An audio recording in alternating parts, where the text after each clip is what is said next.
What's up, my friends? Welcome to another Freedom Seeds Friday. So the ATF just repealed the pistol brace rule. They're now redefining who is considered a gun dealer, and this is all being done by the new head honcho over there, Robert Sakata.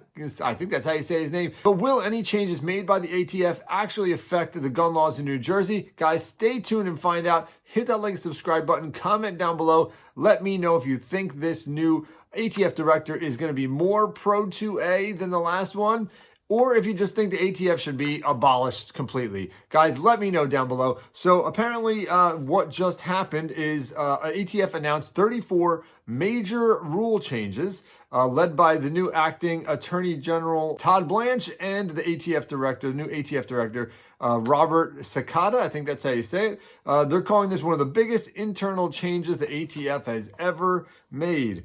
So the pistol brace rule repeal. A pistol brace is an accessory people put on certain firearms. The ATF previously tried to treat those firearms like short-barreled rifles, which are heavily regulated. And that's why they tried to make it look like they were all short-barreled rifles, because they wanted to regulate them.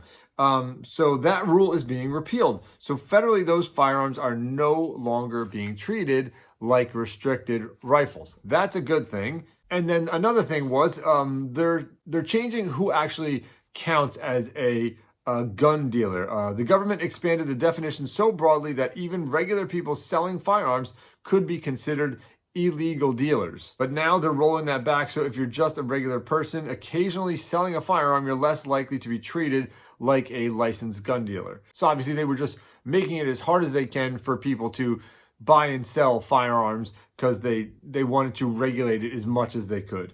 Another thing that's happened is there's going to be a simpler process for certain firearms and NFA items. Some firearms like suppressors and very short rifles fall under special federal rules and paperwork. And two of the big changes, spouses can now apply together. Before, you often had to create a legal trust, but now married couples can apply jointly for those things. No more notifying local law enforcement. Before, you had to send in paperwork to your local police chief to inform them, but now that requirement is being removed. So overall, it's just less paperwork, hoops to jump through to actually get firearms and accessories for your firearms.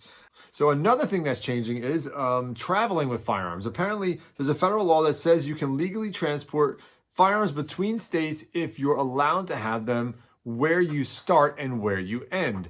It wasn't clear what counted as a legal trip with those firearms before, but now they're kind of clarifying it. So they're saying you can stop for gas, food, overnight stays, vehicle issues. Basically, normal travel stops won't put you at risk for violating federal laws. So what does all this mean for New Jersey? Federal law getting better does not necessarily mean New Jersey law is going to get better. So just because the pistol brace rule was repealed federally, New Jersey has its own firearm definitions and restrictions, so we don't know if that's actually going to change here. So just because it's allowed federally doesn't mean it's going to be legal here. And then traveling in New Jersey, obviously there's a strict enforcement on traveling with firearms in New Jersey. People from other states aren't supposed to be able to come into New Jersey carrying their firearm. But this clarification could help protect people while traveling through or in New Jersey with their firearms. Carrying their firearms is probably still the same thing. New Jersey's not going to let you carry unless you have a New Jersey carry permit. But traveling through or in New Jersey with your firearm, not carrying it, this might help the people in New Jersey. But remember, I'm not a lawyer. This is not legal advice. Always look up the laws in New Jersey and the state you're in for yourself. The next thing is that they're making the process for NFA items easier, I guess. But in New Jersey, things like suppressors are already banned anyway, so it doesn't matter if it makes it easier to get them. So this new director seems like he's moving in a little bit more pro 2A direction, but I don't really feel like it's going to change much in New Jersey. I hope things change in New Jersey. We've got a lot of things going on in the courts, as you all know, like the Coons versus Platkins, the sensitive places, the magazine restrictions, the assault weapons bans. All that's through the courts right now, but we will see what happens. So at the federal level, things are changing, hopefully for the good. We will see how much change actually happens because actions speak louder than words. So guys, it doesn't look like much is going to be changing in New Jersey, but keep your prayers going and keep praying for good things to happen. And you know what? They will. As I always say, we are winning. The Pro 2A side, we are on the right side of history.